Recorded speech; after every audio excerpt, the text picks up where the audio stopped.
You're listening to an Airwave Media Podcast. With the Lucky Land Slots, you can get lucky just about anywhere. This is your captain speaking. We've got clear runway and the weather's fine, but we're just going to circle up here a while and get lucky. No, nothing like that. It's just these cash prizes add up quick. So I suggest you sit back, keep your tray table upright, and start getting lucky. Play for free at LuckyLandSlots.com. Are you feeling lucky? No purchase necessary. Void where prohibited by law. 18 plus terms and conditions apply. See website for details.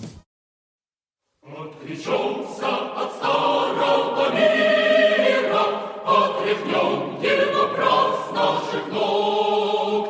Нам не нужно золотого кумира, не навистен нам царский чертог.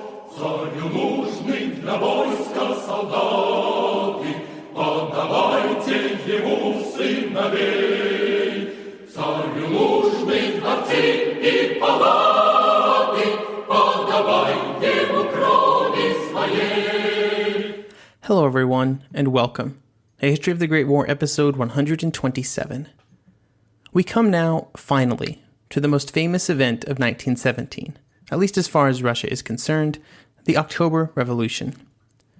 Even though the February Revolution had ended hundreds of years of Tsarist rule and brought something approaching democracy to Russia, it is often overshadowed by the revolution that would bring the Bolsheviks into power. The move toward a second revolution would begin as early as April, while the new provisional government was still finding its footing, and the trigger for those first steps on the road to revolution was put in place by one man when he returned to Russia from exile, Vladimir Lenin. He would spend the next several months pushing the Bolsheviks towards their own revolution, instead of taking the path that the other socialist groups of the Petrograd Soviet had taken, which was one of working with the provisional government instead of against it. By May, he would be joined by two other soon-to-be famous leaders of the future Russian government, Trotsky and Stalin. Even with the Bolshevik cause slowly coalescing around their future leaders, they were still very much a small minority for most of the spring and summer months of 1917. The Soviets was instead controlled by the Mensheviks and the Social Revolutionaries, who between them had a large majority of the seats. However, as the situation within the country continued to deteriorate over the summer, the Bolsheviks, who were far more radical than the other parties, began to gain momentum. In his work Revolutionary Russia, 1891 to 1991, Orlando Figes would speak to a common misconception about the October Revolution. Quote, one of the most basic misconceptions about the October Revolution is that the Bolsheviks were swept to power on a tide of mass support for the party. They were not. The October insurrection was a coup d'etat, actively supported by a small minority of the population, but it took place in the midst of a social revolution, which was focused on the popular ideal of Soviet power. End quote. Today we will discuss how this revolution, insurrection, coup d'etat, whatever you wish to call it, happened. We will discuss the rise of the Bolsheviks over the summer and how they then launched their revolution. This will be our second to last episode on Russia in 1917, with our next episode discussing how they exited the war in late 1917 and early 1918. When 1917 started, Lenin was in exile in Switzerland, and how he got back to Russia is a somewhat famous story. The German government, with the knowledge and permission of the military, decided to try and destabilize the Russian government, which was already looking very unsteady after the events of February. The theory that they would work under was that if they took an important leader of a group that was likely to push for peace, which the Bolsheviks were, and then supported that leader, then they might just knock Russia out of the war. To do this, they transported Lenin from Switzerland to Russia in a sealed train at night. It is tempting in hindsight to say that this was catastrophically bad decision-making. After all, it would begin a series of events that would lead to the Soviet Union, the brutal Eastern Front of the Second World War, and then 50 years of Soviet and Western European antagonism. However, as always, we need to make sure we are not using hindsight as a way of unfairly judging decisions. All the Germans were doing was taking one radical revolutionary and adding him into a pot of many more radical revolutionaries. There was no guarantee that he was going to be able to control the government at any point in the future. In fact, the odds were against the Bolsheviks being in power at all, ever. But even if they failed in that goal, their agitation should still bring about what Germany wanted, Russia out of the war. And in that regard, it worked perfectly. So short term, their plan worked great. Long term, maybe not so much. Regardless of if this decision was smart or monumentally stupid, it happened. And just a bit before midnight on October 3rd, Lenin arrived in Petrograd after being in exile for 17 years. On the very next day, he gave his April thesis to the Social Democrats and the Bolsheviks, two groups that were very much on the far left-hand side of the spectrum. In it, he pushed for these groups to remove their support for the government and to begin pushing for a proletariat revolution as soon as possible. This went against the thinking of the more moderate socialists at the time, who were still writing out the bourgeois revolution, which was in Marxist theory the correct step that they could be on. Lenin's push for an immediate revolution was, at least at the moment, more extreme than even the most extreme sides of the Bolsheviks. However, Lenin found support among some members, and also from the uneducated members of the socialist groups as a whole. These members had already been pushing for the next stage of the revolution, disregarding the theorizing of that Marx guy. What did he know? And they now had somebody out there who was speaking what they were thinking. As part of the next socialist revolution, Lenin planned to nationalize the banks and property, abolish the army to be replaced by a militia, and he would, of course, end the war. He was also pushing for a policy of moving all power away from the provisional government and putting it in the hands of the Soviet. Of course, he planned on getting control of the Soviet before that happened. When Lenin delivered his thesis, others in the Soviet were not as receptive to the Bolsheviks and the Social Democrats. The Mensheviks booed and whistled at him. He was accused of ignoring the lessons of Marx and Engels, who had warned against the premature movement to secure power for the proletariat. While at the moment the Mensheviks enjoyed a large group of supporters, they were at a disadvantage when going against Lenin and his more radical ideas. Lenin absolutely believed in his own historical destiny, which would give him a leading role in the socialist revolution which was to come. Everything he would do in 1917 was driven towards this goal, and he had no doubt that he would meet it. However, before he could do that, Lenin would have to get all of his own party onto his side. The Bolsheviks would never be a monolithic bloc that was easily controlled. During the summer and autumn of 1917, then during the Brest-Litovsk negotiations, and even when they finally came to power, they would always be split into several groups. The problems that the Bolsheviks had is that they all agreed on the problems, and they all agreed on some basic solutions. But the devil was in the details, and that's where they were all over the place. The big overriding concern for most of 1917, though, was that if they tried to seize power too soon, then they were at risk of being defeated. Those who were most concerned about this pointed to the fate of the Paris Commune of 1871 as an example of how much this could set back a revolution. The Bolsheviks also had to balance their support with the most radical of groups. The Bolsheviks would grow their support, at least partially, through the courting and accepting of the most radical elements of Russian socialism, and they found these groups were ready and willing to join other radical groups to make the revolution happen soon. They were also quite impatient, and they forced the Bolsheviks to always, or at least appear to always, be driving for the next step to make it happen as soon as possible. If they did not continue this, then they risked losing the more radical groups within their coalition. It did not help that the most radical members were the most willing to actively participate in any action. So if the Bolsheviks lost them, then it would be more difficult to put any of their plans into action. In June, the Bolsheviks were able to score a big propaganda victory during a demonstration which was held by the Soviet to try and promote unity. Instead of promoting unity, the Bolsheviks arrived on the scene and with their all power to the Soviets message were able to gain a lot of support from members and supporters of the Soviet. In July, there would be an opportunity for the Bolsheviks to move forward with their revolutionary plans. The flashpoint for this moment involved the 1st Machine Gun Regiment. This unit had been based in Petrograd and had been for some time. It was made up of 10,000 men, many of which had been expelled from their frontline units due to insubordination. Many of them had also bought into the more radical revolutionary causes, with some gravitating towards the Bolsheviks and others towards the even more radical anarchists. Needless to say, there were no fans of the provisional government. Late in June, they were ordered to send 500 machine guns and enough men to crew them to the front. If you remember last episode when we discussed the agreement between the Soviet and the new government, a key piece of that agreement was that none of the Petrograd garrison would ever have to be transferred to the front. This was the first time that the government was testing that agreement, and it backfired drastically. Instead of obeying the order, the regiment took to the streets in protest. They were then joined by many Bolsheviks, and this in turn forced the Bolshevik leadership to make a decision, to either join them or risk losing their support. On the next day, the protests continued, only now they were joined by 20,000 other soldiers and sailors. All of these men were armed and ready to fight the government, but they were in search of guidance, leadership, and unifying purpose, and to find it, they arrived at the Bolshevik headquarters.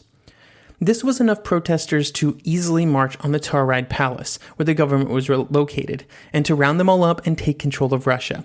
All that was needed was the call to go out from leaders that now was the time for action. However, instead of delivering a decisive and inspiring speech calling for the proletariat to rise and take control, Lenin just didn't. He didn't deliver any kind of decisive directions and instructions for what should be done. So the protesters just sort of wandered around, mainly towards the Tauride Palace, without any really push for action. There were still a lot of them, though, and that counted for something. There were about 50,000 armed protesters, and they were moving off towards the palace, so the situation was nothing to scoff at. All that were available to try and stop them were a few dozen Cossacks who were still willing to defend the government. However, more loyal troops were already on their way into the city, and since the mob lacked direction and purpose, these troops had time to arrive. By the next day, the protests had lost all momentum and were broken up more by rain than anything else. This single moment, when the revolutionaries called out to the Bolsheviks to lead them and they didn't, almost destroyed the party. They had lost some of their appeal from the radicals, and the government would label them as traitors. Lenin would spend the next several months on the run from the government officials, with Stalin having to lead the efforts to keep him one step ahead of the government. The saving grace for the Bolsheviks would surprisingly be the other parties in the Soviet. The socialist parties within Russia had a long-standing tradition of sticking together and defending each other, even if they disagreed on some of the finer details of socialism. This had been very important before the war, when they had been in the minority, and it was still something that was done in the Soviet of 1917. In this case, though, again with hindsight sort of clouding things, it was not the correct move for the others in the Soviet.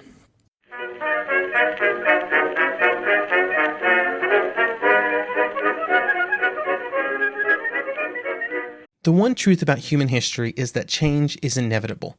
But the one thing that has never changed is that humans need food to survive. There are many ways to get that food, but one of the easiest ones is Factor. Factor delivers ready-to-eat meals right to your door. All you have to do is heat them up and dig in. In 2 minutes, you can be eating tasty keto or vegan options, or any of their 35 options that they have available every week. So you can choose maybe the cheesy garden herb chicken, maybe the Santa Fe green chili beef skillet, or perhaps the Caribbean spiced tofu. It is all delicious, and if you have a bit of a sweet tooth, Factor still has you covered with a wide range of snack and smoothie options. Chocolate mocha cheesecake, snickerdoodle macaroons. Any of that sound good? And don't worry, even the tasty stuff is dietitian approved. Head over to factormeals.com/GW50 and use code GW50 to get 50% off.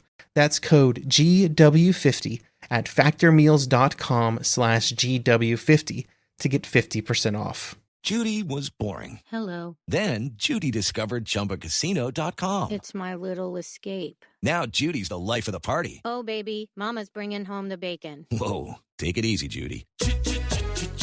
The Chumba life is for everybody. So go to ChumbaCasino.com and play over 100 casino-style games. Join today and play for free for your chance to redeem some serious prizes. ChumbaCasino.com. No purchase necessary. Void where prohibited by law. 18 plus terms and conditions apply. See website for details.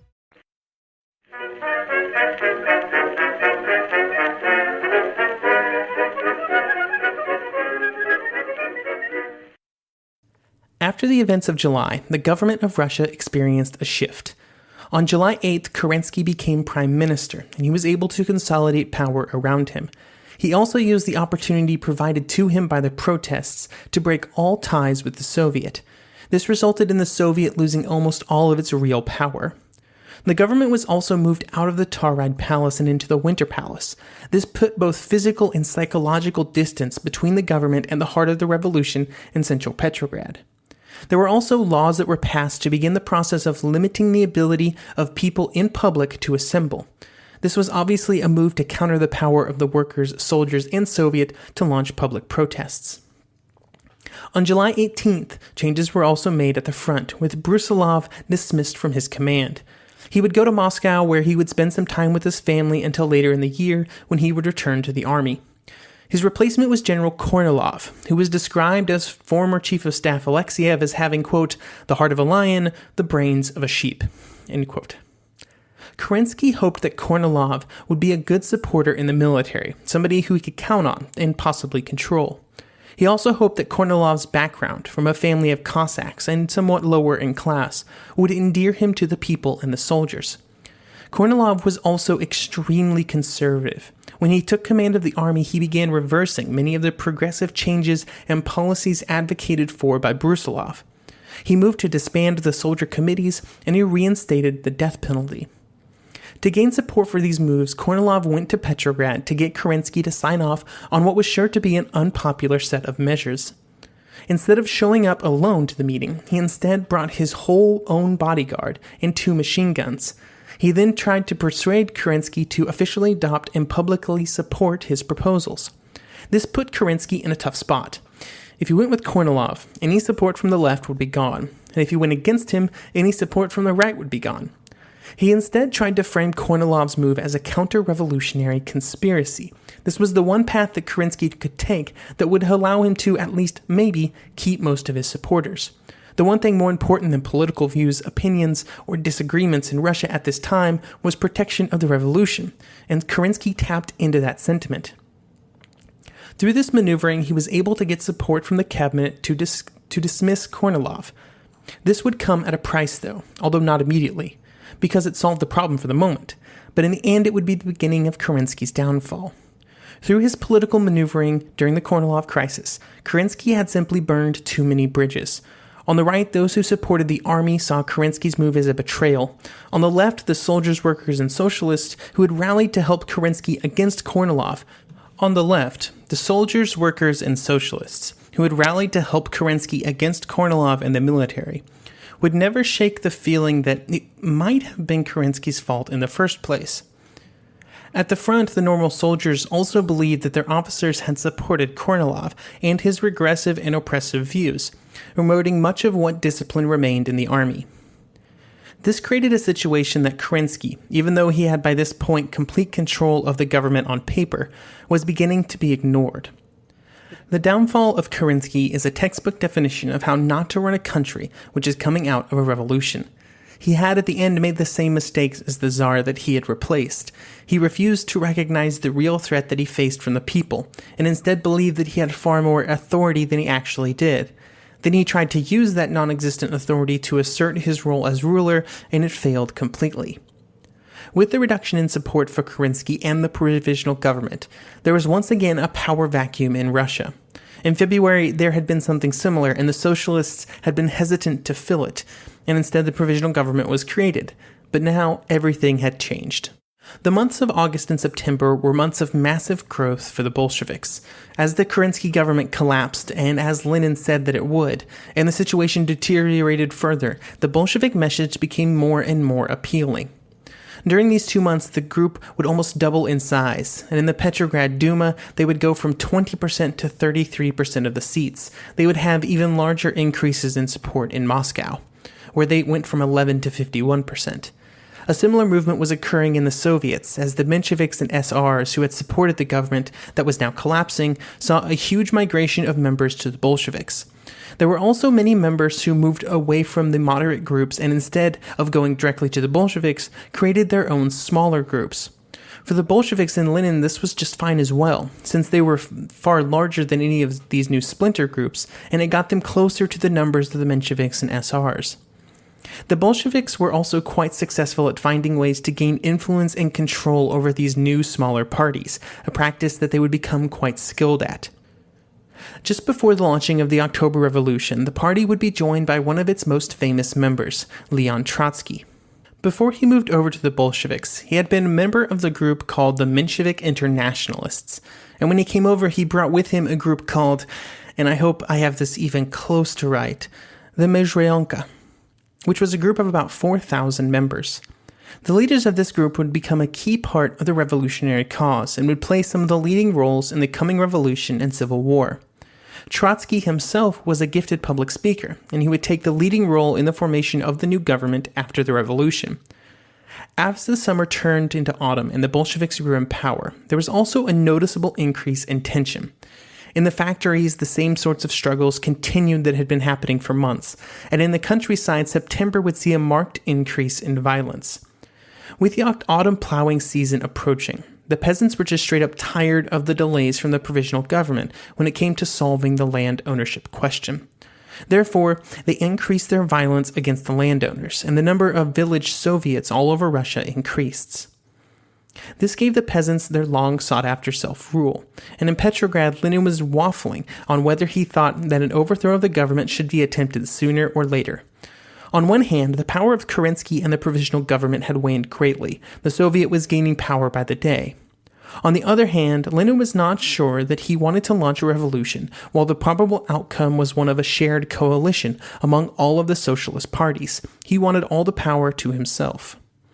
The questions of when and how the Soviet would proceed came to a head at the September Democratic Conference.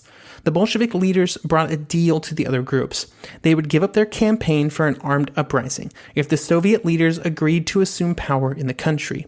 They would then compete for power within the Soviet movement instead of trying to circumvent it with an armed revolution.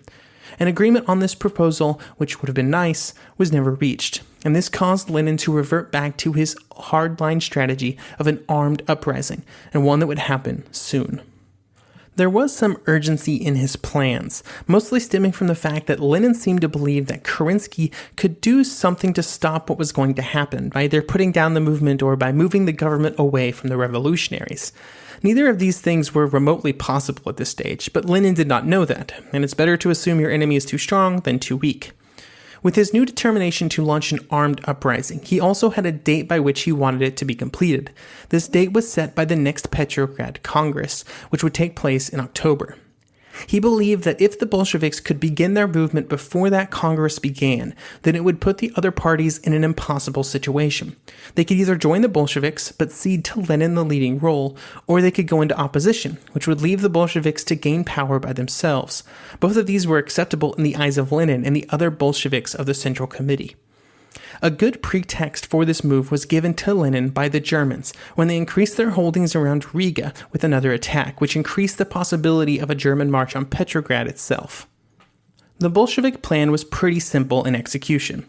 They would gather up their groups of supporters from the garrison units, Red Guards, and the sailors, all of which they could count on for support. They would then march these groups to the Mariinsky Palace to disperse parliament and demand the surrender of the provisional government. If that was refused, then they would march to seize control of the Winter Palace where the government was based. The plan was for all of this to happen on the first day of the Soviet Congress of October, hopefully before noon, when the Congress started. Unfortunately, there were a series of delays that changed when precisely it did occur. However, other than that, the plan mostly went off without a hitch. During the night, the Red Guards seized control of places like post offices, telephone exchanges, railway stations, and bridges, which allowed them to assert almost complete control over the city before the next day, when the real work would begin. One of the more impressive things about this action would be how small the number of actual participants was, with numbers only being around 10 to 15,000. This was far fewer than the protests in February, and even just a small fraction of what had taken place in July. It was so small that many residents of Petrograd did not even know that it had happened. About 3 hours after the provisional government rejected the demand for surrender, the shooting would begin. The first guns to fire were aboard the Russian cruiser Aurora, which was controlled by revolutionary sailors. They began to fire on the Winter Palace, and they were soon joined by guns from the Peter and Paul Fortress. The troops around the palace could have launched their assault at any time, but they believed that it was far better defended than it actually was. Over the course of the next 24 hours, what defenders that had been there when the revolution began had melted away, as it became clear that the situation was not going to improve. By the next day, it was all over. In the Soviet Congress, the biggest mistake of maybe the entire revolution was made, a mistake that would haunt those involved for years. The Bolsheviks did not have a majority in the Congress, a combination of the Mensheviks and the SRs did. However, when the assault on the government was announced, the Mensheviks and SRs walked out of the Congress in protest. They did not want any part in what they believed was a criminal venture, and one destined to fail. However, what the Bolsheviks were doing was not going to fail, and instead, the Mensheviks and SRs had just handed the keys of the entire Soviet, the only political body in Russia that had any power, to the Bolsheviks.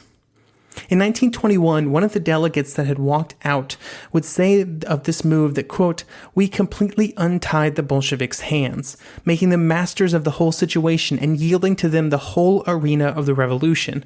By our own irrational decision, we ensured the victory of Lenin's whole line," end quote. The Bolsheviks were able to claim that everybody who had left the Congress were anti-revolutionary, the worst possible crime that a Soviet could commit. Trotsky called for a motion to condemn the attempts of the Mensheviks and SRs to undermine the power of the Soviet. With these moves, the Bolsheviks were in power. Very few believed that they would stay there, but after years of civil war, they would be the only group left standing. On October 26th, Lenin announced the formation of the new government, the Council of People's Commissars, and their first act was to call for peace, to begin with a 3-month armistice.